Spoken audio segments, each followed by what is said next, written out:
Man visada kompiuteris nebuvo tiesiog daiktas. Išvaizdus bildas atspindi, koks esi kaip žmogus. Kuo labiau nori skirti iš pilkos masės, tuo daugiau ryškių spalvų nori naudoti. Sveiki atvykę į modernų pasaulį, kuriame vaizduotė neturi ribų.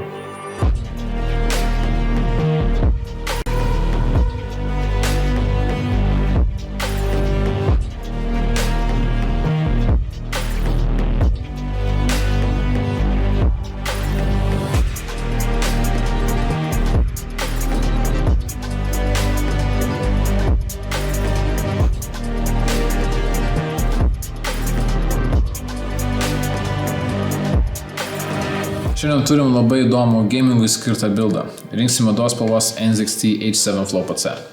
Minimalistinio dizaino dėžė ne tik gerai atrodo, bet užtikrina puiką aušinimą žaidžiant net ant aukščiausių grafikų. Kadangi NZXT kūrėjai atsižvelgia į klientų naudojimosi patirtį, jie itin supaprastino kompiuterio surinkimo procesą.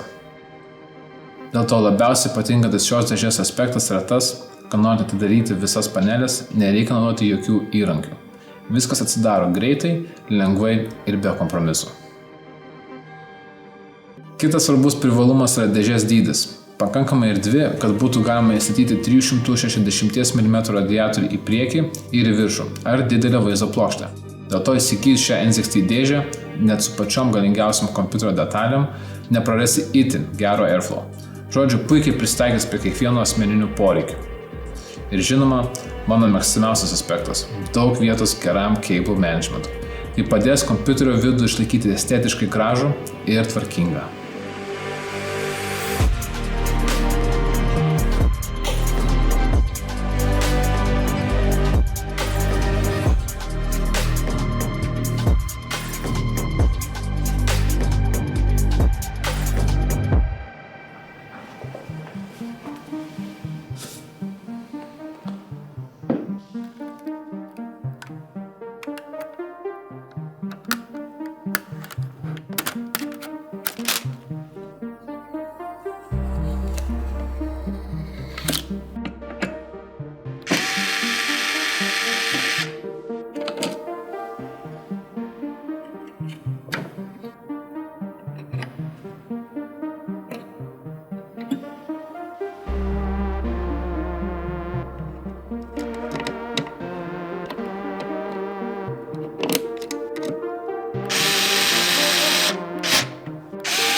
Dalyvaudamas renginį mačiau visokių bildų.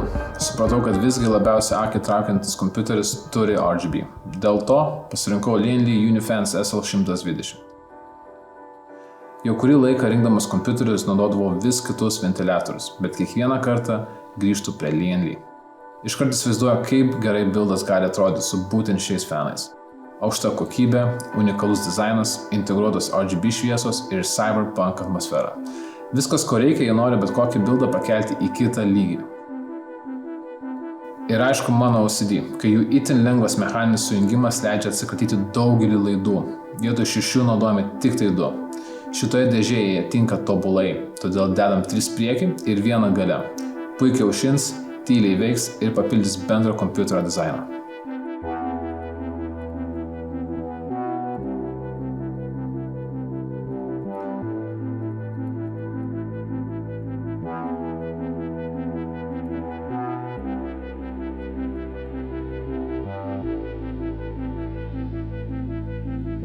Šitam bildui pasirinkau ASUSTUF B760 Plus Wi-Fi D4 motininę.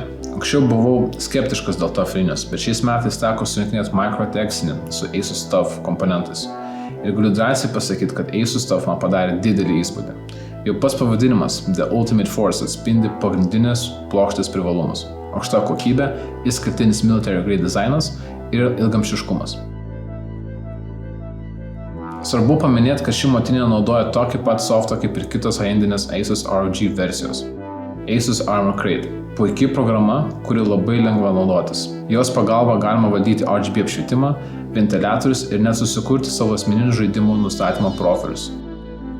Paskutinė funkcija yra itin patogi, jei kompiuteriu naudojasi daugiau nei vienas asmuo ir nori skirtingos gaminio patirties. Dar vienas privalumas, kad patikimą motininę gauni už itin prieinamą kainą.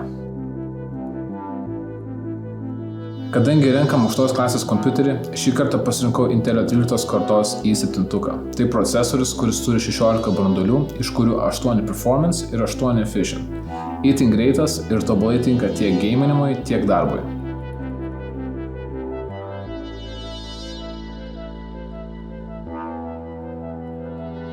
Tokiam procesoriui norėjau kažko įdomesnio, bet tuo pačiu, kad gerai atrodytų NZXT dėžėj ir būtų su RGB.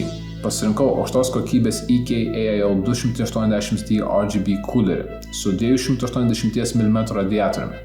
Suderinau jį su 2 Be Quiet Lightwings RGB ventiliatoriais po 140 mm. Sistema puikiai aušins i7, tyliai dirbs ir gražiai atrodys dėl subtiliai šviečiančių RGB.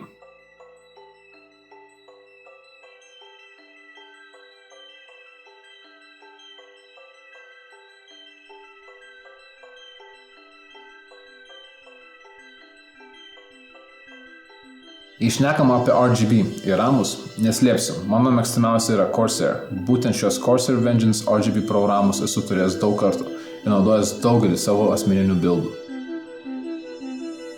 Jie puikiai atrodo bet kokiu kampu dėl savo kompaktiškos formos ir gražiai papildo bendrą kompiuterio dizainą. Kaip ir minėjau, ramo RGB galima itin lengvai valdyti su Asus Armor Crate ir nereikės jokių papildomų appsų, pavyzdžiui Corsair IQ. Tokiam bildui pasirinkau Western Digital Black Essence 750 2 TB SSD. Aukštos klasės greitis ir didelė talpa net reikliausiams gameriams. Šis SSD užtikrina sklandų veikimą be jokių vėlavimų ar trikdžių.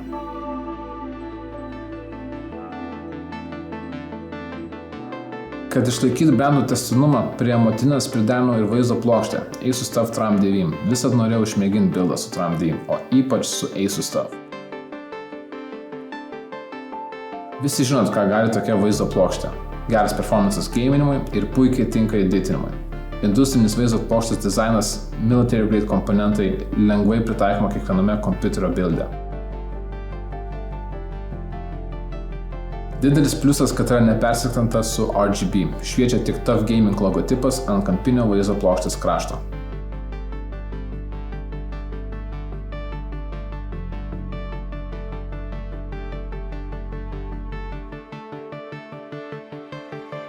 Žinant, kad naudojam Tram9 ir i7 13 kartos plus nemažai RGB fanų, pasirinkau 1000 W GB maitinimo bloką.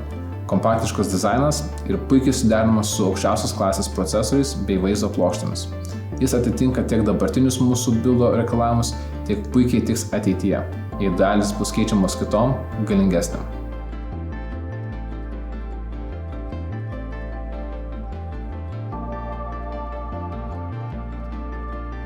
Jei patiko dalis, kurios buvo naudojamos ir galbūt norėtumėt panašų procesą susirinkti, apačioje bus viso šio kompiuterio speksai. Būtų įdomu sužinoti, ką jūs manote apie šitą keisą komentaruose ir apskritai apie patį bildą. Jei dar nesubscribinot, subscribinkit ir nepamirškite uždėti like. Ačiū, kad žiūrėjot ir susitiksime kitą savaitę. Ate.